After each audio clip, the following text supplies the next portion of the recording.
വള്ളിച്ചിറ താമരക്കുളത്തിന്റെ നവീകരണ പ്രവർത്തനങ്ങൾക്ക് തുടക്കമായി. താമരക്കുളം ശുചീകരിച്ച് സംരക്ഷിച്ച് കുളത്തിന് ചുറ്റും നടപ്പാതയും പുൽത്തകടിയും ഒരുക്കും.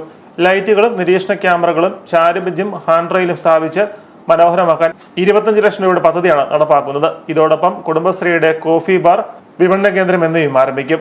നമ്മുടെ കരൂർ പഞ്ചായത്തിലുള്ള ഒരു വിനോദസഞ്ചാര കേന്ദ്രം എന്ന രീതിയിലായിട്ട് ഒരു ഗ്രീൻ പാർക്കാണ്, താമരക്കുളം ഗ്രീൻ പാർക്കാണ് നമ്മളിവിടെ നിർമ്മിക്കുന്നത്. ആദ്യമേ തന്നെ MGNRS പദ്ധതിയിൽ ഉൾപ്പെടുത്തിക്കൊണ്ട് 20,000 രൂപ മുടക്കി അവരുടെ, അതായത് തൊഴിലുറപ്പ് പ്രവൃത്തിയിൽ ഉൾപ്പെടുത്തിക്കൊണ്ട് താമരക്കുളത്തിൻ്റെ ചുറ്റുവട്ടം വൃത്തിയാക്കുകയാണ് ചെയ്തത്. അതോടുകൂടി ആ പദ്ധതി തീർന്നു. അതിനുശേഷം പഞ്ചായത്തിൻ്റെ ഫണ്ടിൽ നിന്ന് 25 ലക്ഷം രൂപ മുതൽ മുടക്കിയാണ് ഇപ്പോൾ ഈ ഗ്രീൻ പാർക്ക് ഇവിടെ തുടങ്ങാൻ തീരുമാനിച്ചിരിക്കുന്നത്. അതായത് പുറത്തുനിന്ന് വരുന്ന വ്യക്തികൾക്ക്, അതായത് ഈ കുളത്തിന് ചുറ്റും ഹാൻഡ് റെയിൽ പിടിപ്പിച്ച് പുൽത്തകടി, പിന്നെ നടപ്പാത, പിന്നെ ചാരുബെഞ്ച്, അങ്ങനെയുള്ള എല്ലാ സംവിധാനങ്ങളും. പിന്നെ കുടുംബശ്രീക്കാരെയാണ് ചുമതല ഏൽപ്പിക്കുന്നത്.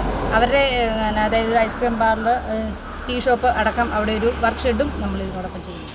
വള്ളിച്ചിറ താമരക്കുളം ഗ്രീൻ പാർക്ക് പദ്ധതിയുടെ ഉദ്ഘാടനം ജോസ് കെ മണി MP നിർവഹിച്ചു.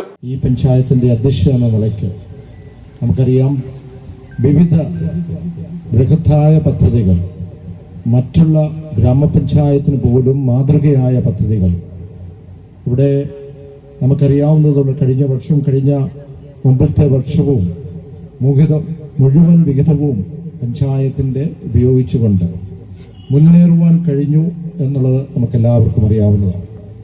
അവരുടെ നേതൃത്വത്തിൽ തന്നെയാണ് ഇന്ന് അവരുടെ സ്വന്തം സ്ഥലമായ വള്ളിച്ചിറയിൽ ഇങ്ങനെയുള്ള ഒരു താമരക്കുളത്തിന്റെ നവീകരണവുമായി ബന്ധപ്പെട്ട് ഈ ചടങ്ങിൽ നമ്മളെല്ലാവരും പങ്കെടുക്കുന്നത്. ബ്ലോക്ക് പഞ്ചായത്ത് പ്രസിഡന്റ് റാണി ജോസ് മുഖ്യപ്രഭാഷണം നടത്തി. പഞ്ചായത്ത് പ്രസിഡന്റ് മഞ്ജു ബിജു അധ്യക്ഷയായിരുന്നു. വൈസ് പ്രസിഡന്റ് ബെന്നി വർഗീസ് മുണ്ടത്താനം, ജില്ലാ പഞ്ചായത്ത് അംഗം രാജേഷ് വാളിപ്ലാക്കൽ, ലാലിച്ചൻ ജോർജ്, ഫിലിപ്പ് കുഴികുളം, ബ്ലോക്ക് പഞ്ചായത്ത് അംഗം ലിസമ്മ ബോസ്, പഞ്ചായത്ത് അംഗങ്ങളായ Prema Krishnaswamy, Aniyamma Jose, Molly Tomy, Linda Joseph, Anasya Raman, Girija Jayan, NREG assistant nodal officer Lekha Louis തുടങ്ങിയവർ പ്രസംഗിച്ചു.